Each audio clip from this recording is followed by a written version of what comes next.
Le château de Lille compte parmi les établissements français d'hôtellerie de luxe que la crise n'a pas épargné.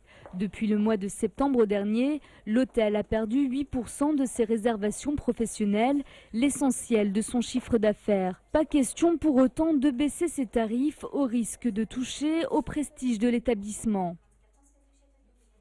Il y a une barrière qu'on ne franchit pas et qu'on se refusera toujours à franchir, quitte à perdre quelques clients. C'est très difficile dans notre métier, quand vous baissez les prix, de les remonter. Donc c'est souvent une fuite en avant qui n'est jamais très bonne. Mais la crise n'effraie pas tous les directeurs d'hôtels. Quand certains misent sur une reprise des marchés, d'autres testent de nouveaux concepts plutôt osés.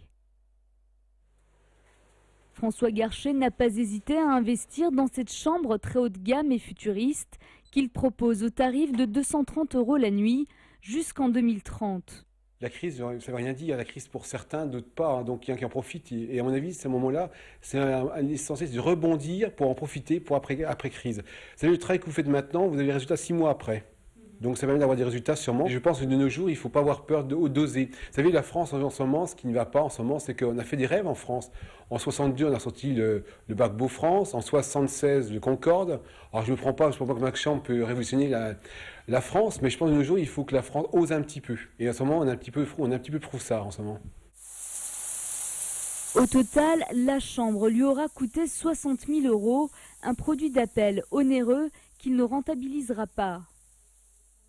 Elle est louée assez régulièrement, mais je pense que c'est même pas ça, ça permet d'avoir une locomotive dans toute marque, que ce soit automobile ou même hôtelière. Accor a fait Sofitel pour l'image de marque.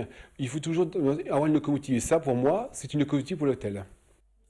Une locomotive pour cet hôtel, mais aussi pour Strasbourg, classé 3e au rang des villes les plus touristiques, après Lourdes et Paris.